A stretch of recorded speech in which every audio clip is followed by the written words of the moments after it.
What is good, YouTube? It's your boy OG Nonboy back with another video, and in today's video I'm going to be going over my legend set, and I use the team of Dragon Breath Gyarados, Escavalier, and Trevenant. So my Trevenant is not XL, so this is a triple non-XL team that is pretty accessible to most people, and the inspiration for this team came from one of my favorite Pogo content creators, Chillis FM, who has been running this team for the past few seasons, and it's his signature team in the Ultra League Premier. So I was able to hit legend in I think like 8 or 9 sets, and I was able to gain 250 ELO from 28-22 all the way up to my peak ELO so far of 30-74. So that's pretty good for just 9 sets. And yeah, without further ado, let's get into these battles here. So first match, we have the Jellicent into Gyarados. So this is a pretty positive lead, of course, just because you do get to the crunches at the same time that they get to the Shadow Ball,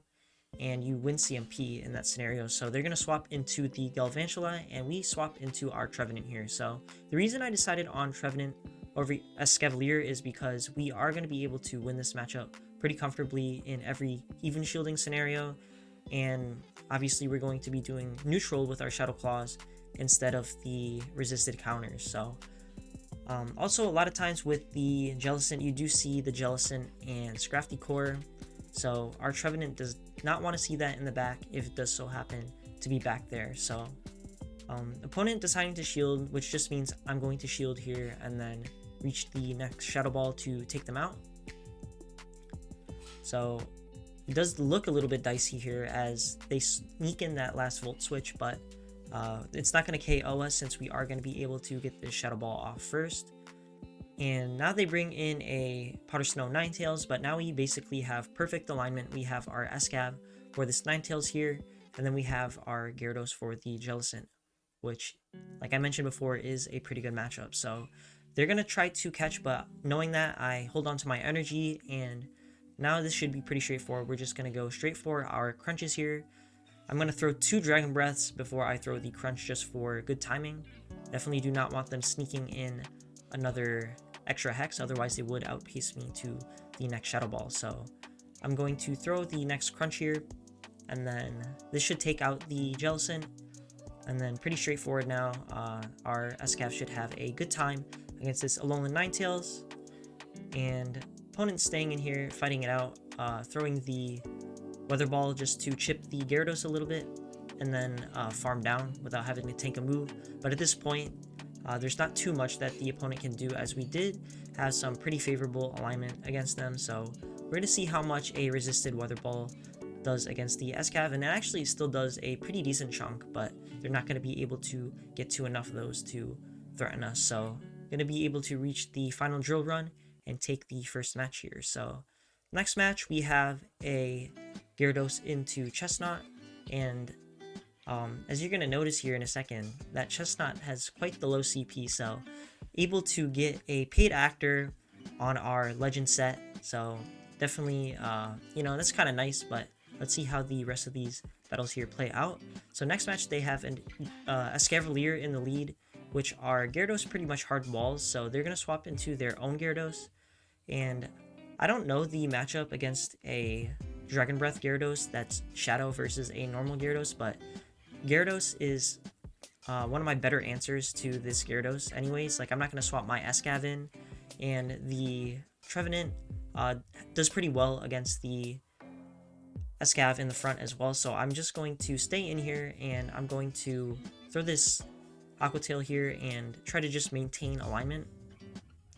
But right now it is still just a bit sketchy because they have our shields down, and it ends up being a Dragonite in the back, and I do throw on poor timing to let a Dragon Claw through, so this is a little bit unfortunate. At this point in time, I'm thinking I pretty much threw this match here playing the way I did. So Dragon Claw gonna come through, but by some miracle our non-XL Trevenant is able to tank that Dragon Claw, and we're able to get the Shadow Ball off here. So now the Escav here is a little bit dinked up from the Shadow Claws, and one Drill Run doesn't quite KO from the range that our Escav's health is at, so we're going to be able to get our Drill Run off, and as you can see, it doesn't even KO them, and they had less health than us, but we're going to be able to counter them down after that. So next match we have a Scrafty lead, and this is kind of like an okay lead for the Gyarados, but they do swap into a Walrein. So we swap into our Escavalier here, and I usually just tank the Earthquake, and then I throw the Mega Horn on the CMP. And you do have to go for the Mega Horn, as if you do go for the Drill Run, it may not knock out the Walrein if it has good IVs. So taking out the Walrein there, and then the opponent is going to bring back their Scrafty. So this is kind of interesting just because the Scrafty is taking super effective damage from the counters, and they're gonna have to shield this Mega Horn if they want to preserve some health. So I'm trying to think at this time like what's in the back, just because it is so weak to Escavalier as well. So they're gonna throw the Foul Play, and it does end up being an Ampharos, which kind of makes sense why they brought in the Scrafty, as a Drill Run would be super effective. But this should be pretty comfortable for us since we are shield up and we can just go straight Shadow Ball in this scenario. No need to bait and play around, and we basically have this match secure here. So opponent gonna get off the next Brutal Swing, and if I remember correctly, I just throw right away. Like, I don't really want to play games with like counting and farming up the most optimal amount of energy, as when the Scrafty comes back in, they will have to throw a move at us to take us out, and we will be able to reach a Seed Bomb first anyways. So still in a pretty comfortable position, and gonna farm up a little bit more, force them to throw before I bring the Gyarados back in. But now should be pretty comfortable just because one Foul Play will not KO our Gyarados from this point, and we are quite close to an Aqua Tail. So gonna be able to get that off and then win the match here. So believe the next match is our final match. So we have the Dragon Breath Gyarados into Dragonite. So this is a pretty favorable lead, obviously, just because we do super effective damage to the Dragonite.